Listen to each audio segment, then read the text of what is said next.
The pen felt heavy in my hand that day. I remember the quiet hum of the lawyer's office, the faint scent of coffee, and the way Michael's thumb brushed over mine as he whispered, "It's just a formality, honey." I believed him. But when the truth came out, when I learned why he wanted me to sign, I realized I hadn't just given away my home, I had signed away my trust. Before continue, please subscribe our channel and like our video. My name is Laura Bennett, and for most of my life, I believed in building everything with love. After my first husband passed away, I lived quietly in the small but beautiful home we built together in Virginia. The white porch, the lilac bushes he planted, the sound of rain against the old tin roof. It was all I had left of him. For years, I couldn't imagine anyone else in my life. But loneliness has a way of sneaking up on you. When I met Michael at a friend's charity dinner, he was charming in the gentlest way. He listened when I talked. He made me laugh again. He said he was an architect who loved restoring old homes.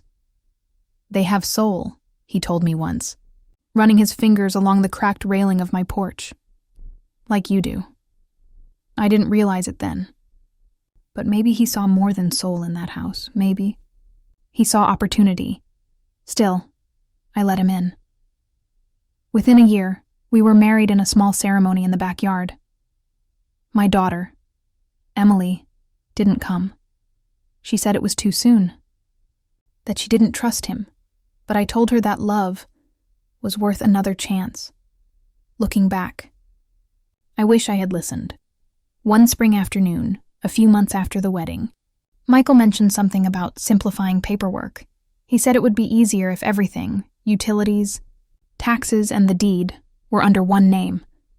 "It's just to make things cleaner for us both," he said, smiling that easy smile that used to melt my doubts. I hesitated, but he brushed my hair back and whispered, "You trust me, don't you?" I did, so I signed. The lawyer, one of Michael's friends, didn't say much, just a polite smile. And a few signatures later, I walked out, believing I'd done something good for our marriage. But that was the moment everything changed, even if I didn't know it yet. At first, nothing seemed wrong. Michael was busier than usual. Meetings, phone calls, long drives. He said he was working on a big project. Then, little things began to shift. He started locking his office door. Bills that used to come in my name were now in his. And when I mentioned repairing the roof, he said, "Let's wait. No point spending more on a house that's not really yours anymore." I laughed, thinking it was a joke. But he didn't laugh back. A week later, I found a real estate agent's card on the kitchen counter. When I asked about it, Michael sighed. "Laura, don't make this difficult. The market's strong. We could move somewhere new. A fresh start, smaller place." It felt like my heart dropped into the floor. "This is my home," I whispered. "You said you loved this place." "I love you," he said, not meeting my eyes. But love isn't about clinging to the past. That night, I barely slept. Every creak in the old house sounded like a goodbye. I stopped baking, stopped gardening. The air inside felt wrong, as if the walls knew they didn't belong to me anymore. And then, one morning, I woke up to an envelope on the kitchen table. Property sale documents all ready, signed by him. He had listed the house, my house. I went to the same lawyer's office where I'd signed those papers months earlier. The young assistant looked uneasy. When she saw me, "I just need to know," I said quietly. "What exactly did I sign?" Mr. Harris, the lawyer, came out. A kind man, but his eyes were heavy. He closed the door behind us and said softly, "Mrs. Bennett, the document transferred the property entirely into your husband's name. My knees went weak, but..." "He said it was just for tax purposes," Mr. Harris sighed. I remember that day. I tried to explain, but he stopped me. Said you already understood. That's when I realized. He had known what he was doing all along. Michael hadn't been simplifying our lives. He had been erasing me from mine. I didn't shout. I didn't cry in front of anyone. That night, I packed a small bag and went to stay with Emily. She didn't ask questions, just made me tea and held my hand. When I finally told her everything, she said quietly, "Mom, we'll fix this, but you have to stay calm." Emily worked at a small law firm in town. With her help, and with Mr. Harris's guilty conscience, we went through every file, every signature, every timestamp. Turned out, the transfer hadn't been properly notarized. There were inconsistencies in the filing. Michael had rushed it, and in doing so, left room for reversal. It wasn't about revenge. I didn't want to destroy him. I just wanted back what was rightfully mine.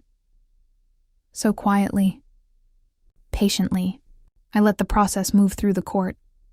I didn't tell him what I knew. When he called, asking why I wasn't home, I said I needed space. He didn't know the real storm was already forming behind the scenes. 3 months later, Michael arrived at Emily's doorstep. "Furious! You had no right!" he shouted. "You're turning her against me." Emily stood between us. "You did that yourself." He turned to me, red-faced. "Laura, you signed those papers." "The house is mine." I looked at him, calm. Not anymore. I handed him a letter from the court, a notice declaring the transfer void, and the property returned to its rightful owner. For the first time, Michael had no words. He just stood there, mouth open, eyes empty. "You used me," I said softly. "You used love like a tool." He tried to speak, but I stopped him. "I don't hate you, but I won't let you take from me what I built. Before you ever came." He left that night, without another word. It took months to restore the peace in that house. I painted the porch again, planted fresh lilacs, and finally, the air felt like mine. Sometimes I still find small traces of him. An old mug, a forgotten tie. But they don't hurt anymore. They remind me of what I learned. Love isn't blind trust. It's respect. It's honesty. It's choice. If someone truly loves you, they'll never ask you to sign your soul away just to prove it. Now, when I sit on that same porch at sunset, I smile. Not because I found love again, but because I found myself. If this story touched your heart, please leave a comment below, and don't forget to subscribe for more calm, real-life stories about love, loss, and finding strength again.